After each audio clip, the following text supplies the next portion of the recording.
Just the kind of gift that I need to put into my carry-on bag. I'm rather disappointed with you. I look at you from up this distance, and you look rather beautiful. But it's a matter of talking to you, and beauty doesn't count. It's intelligence. I have a way of testing the intelligence of my audience, and I'm doing it tonight with a song, because I have been missing singing. I want to have these rafters ring, and I'm going to do it with a very difficult song that has 4 verses to it. Some of you may know it. It goes like this. I love bananas, coconuts, and grapes. I love bananas, coconuts, and grapes. I love bananas, coconuts, and grapes. That's why they call me husband of the earth. Well, you're pretty good at that. But now we are coming to the 4 verses. The first one we sing just normally. The second one we sing just as loud as we possibly can. The third verse, and that's where the intelligence comes in, we do not sing at all. What don't we do? We don't sing it at all. Is that clear? We don't sing it at all. We only yell. What do we yell? Tarzan of the Apes. And the 4th verse we sing just as fast and just as loud as we can. 1, 2, the 3rd verse. That's where that intelligence comes in. So just follow my gestures. All right, ready? I love bananas, coconuts, and grapes. I love bananas, coconuts, and grapes. I love bananas, coconuts, and grapes. That's why they call me husband of the earth. I love bananas, coconuts, and grapes. I love bananas, coconuts, and grapes. I love bananas, coconuts, and grapes. That's why they call me husband of the earth.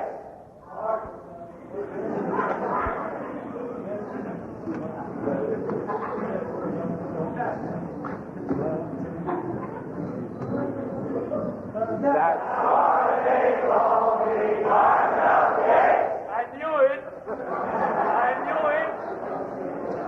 I told you that the only thing we do is we yell. What do we yell? We don't sing anything at all in that line, do we? We only yell Tarzan of the Apes. And by golly, I'm going to continue until we have it right. Okay, we're going to repeat the silent verse. You're going to sing the silent verse without singing it. Is that clear? Okay. I love bananas.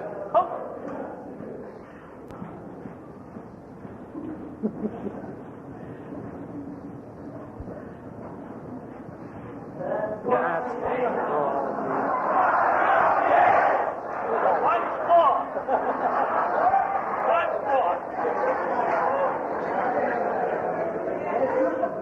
Okay, let's get started together. All right.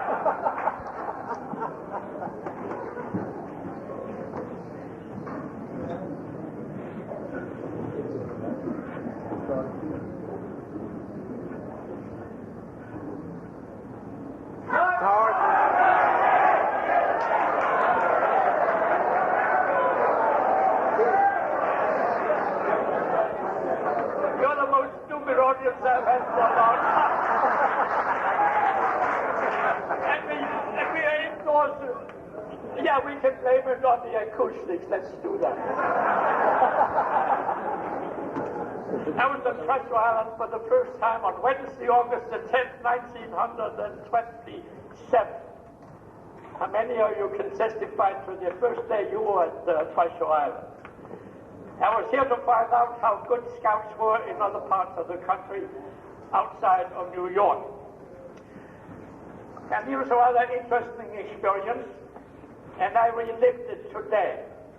I walked the whole way up to Marshall Island, I believe it's called, or he had a name changed and came back again and so on. I don't know what it's called today. But I'll say it's called Marshall Island, and I walked the whole way down to my favorite tree at the very other end of the camp, and I came back again, and I stopped for a moment at the Unami Lodge, because I was silent for one solid day, getting my ordeal here at Treasure Island. I think that's the only time I've ever been silent for a whole day. And I discovered that about 3/3 of the garden that I helped re-establish there has disappeared into the Delaware. Now you think it was hot today, but I had a chance as I went along like that to look at things and meet people, and I discovered that you have a heck of a lot of trees on island. And I love the trees of this island. Of course, they've grown a little since 1927, but they're still there. The oaks and the pines and the spruces and the hickories and everything that you can imagine. This past winter, I was in summer camp. And we were 15 of us together, and we had only one tree in a big park. Only one kind of a tree, and that was the eucalyptus. I had a chance to tell the American boys that they knew more about Australian trees than the Australians did, because there are 400 different kinds of eucalyptus, and all of the others aren't.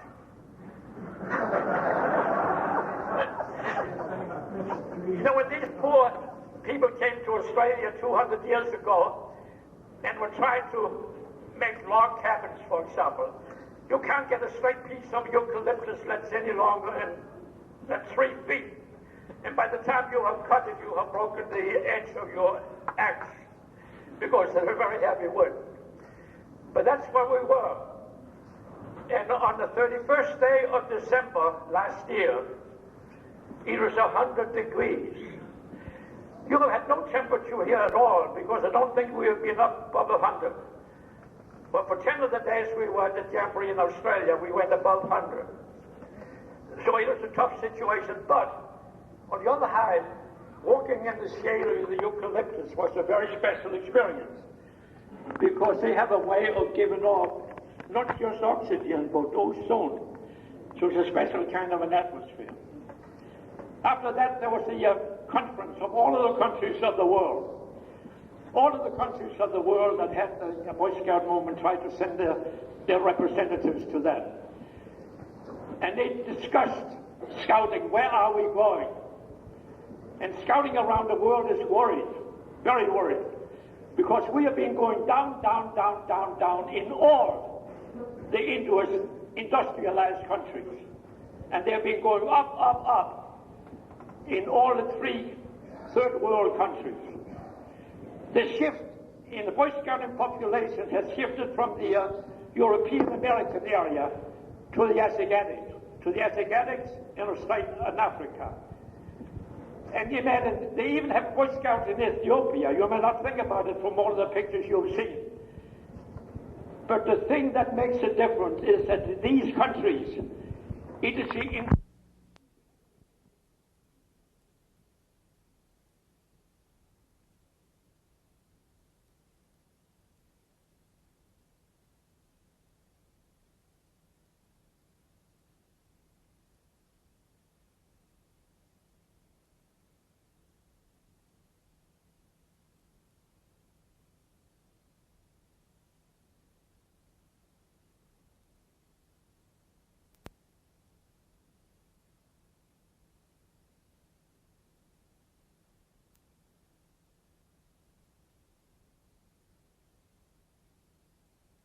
community service unless you're active in scouting.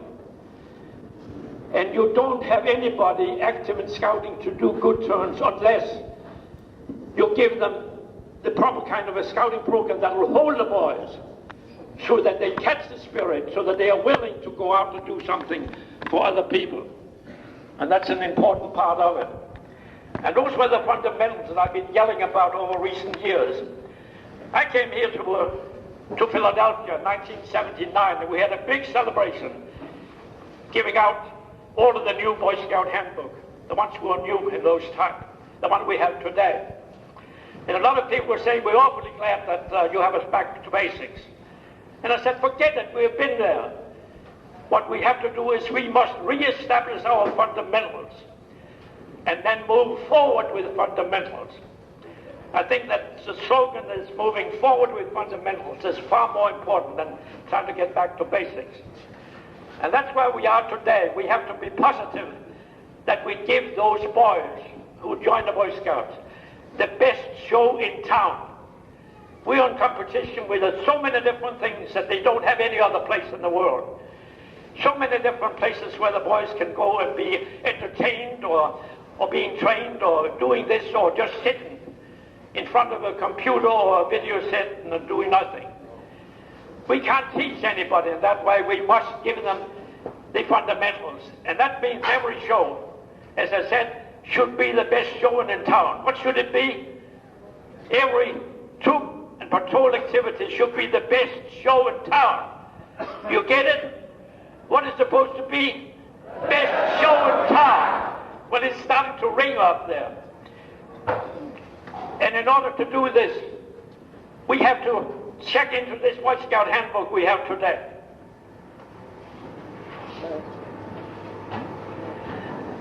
I had trouble with one specific page. I want the first text page to be a page with an importance. So I try to concentrate upon all of the promises that the Boy Scouts of America, through their handbook, gives to the boys. Page 9. Page 9. If you haven't read it recently, I want to go home and read page 9. Now let's remember what page is it on? Page 9. How many of you are going back home and read page 9? All of you. Are you agreeable? Well, let's make it unanimous. Yell. Yes. What are we yelling about? Okay, page 9. And then I'm going to tell you the fable of the boy who came 3 times. He may sound something like Hans Christian Andersen because I have his nose, so I'm part of that same family, me and Victor Borgen. On page 9, we give all of the promises. And the boy was given a Boy Scout handbook the way that I was given one when I was 10. And he started reading it, and he came back again and again to page 9 because he could just about spell himself through page 9. And most of the others he concentrated upon the pictures. Page 9. And that tells about the fun he's going to have in a good patrol, under a good patrol leader. All of the fun they're having just getting together as friends. They would be sitting around a campfire. They would be in the out of doors, and there would be others sitting around them, and they would be singing songs, and they would have a marvelous time. And he will have a chance to pick some of the skills that his patrol leader has. And eventually he may be just as good as his patrol leader, maybe even as good as his senior patrol leader. And then, of course, there's something extra there, because we expect him to do something in return. We expect him to do something in return. We expect him to become a good scout. We expect him to live up to the scout oath and the scout law. We expect him to do the good turns we mentioned before. And the boy got more and more excited, and he said to himself, I'm going to dedicate myself to this. That's what I did in February 1911. I want to become a good scout, and I want to do all of the things that he talks about. He was in Baden-Powell spoke that particular time. And I'm going to try to become a good scout. And then he went to his first troop meeting. And they stood. And they sat. And somebody who didn't know very much about anything was trying to teach him something that his teacher couldn't even teach him. And then they stood again for a while, and then they sat again for a while, and he was trying to figure out when are we going out on that first overnight or that camping expedition.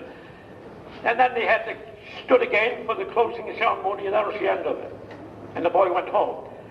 He came one time. He came back. He said to himself, well, maybe that was an off night. Maybe it was an off night. Maybe the scoutmaster wasn't feeling good. Maybe the senior patrol leader was cranky about something.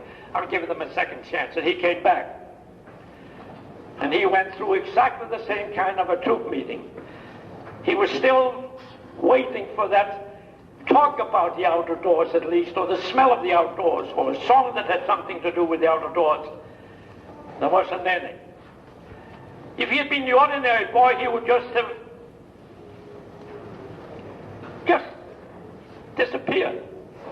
And we have a heck of a lot of them doing it at the present time. But he was extraordinary, so he came back for the third time.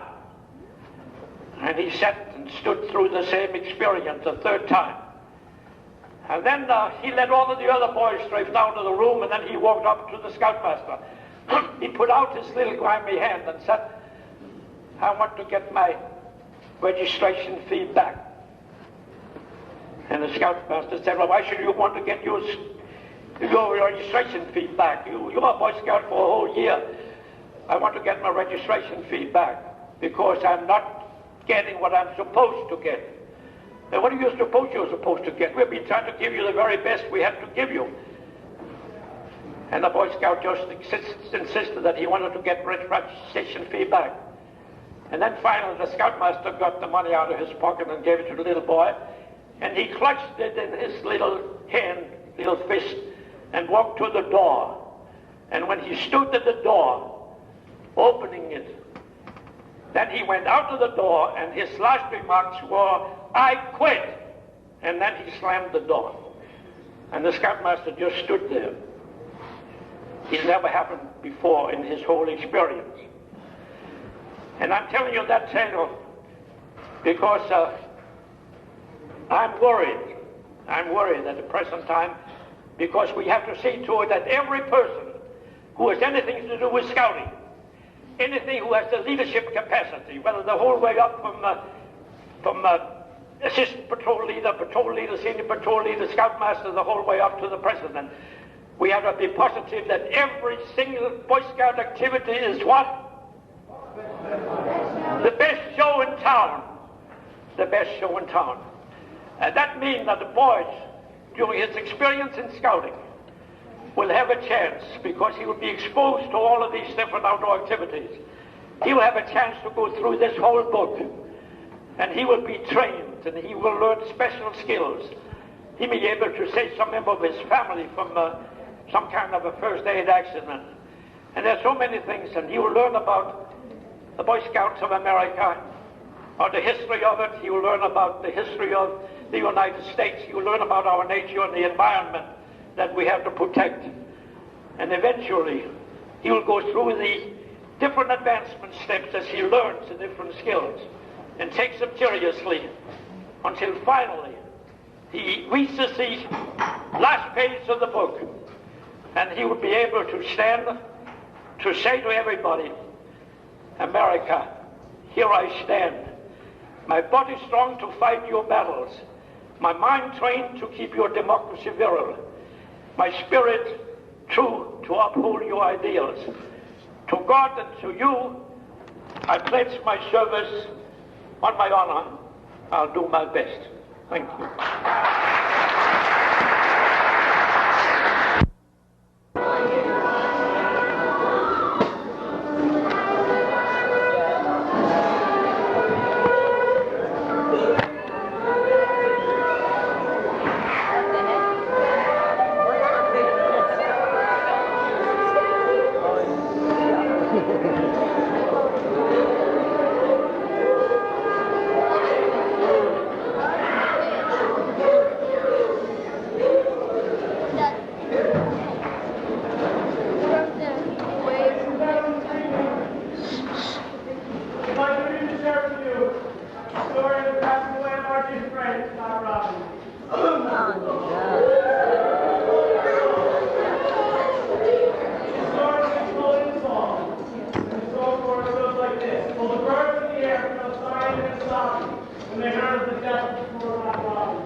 That's the new verse.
Boy, it used to be the sparrow with a bow and arrow.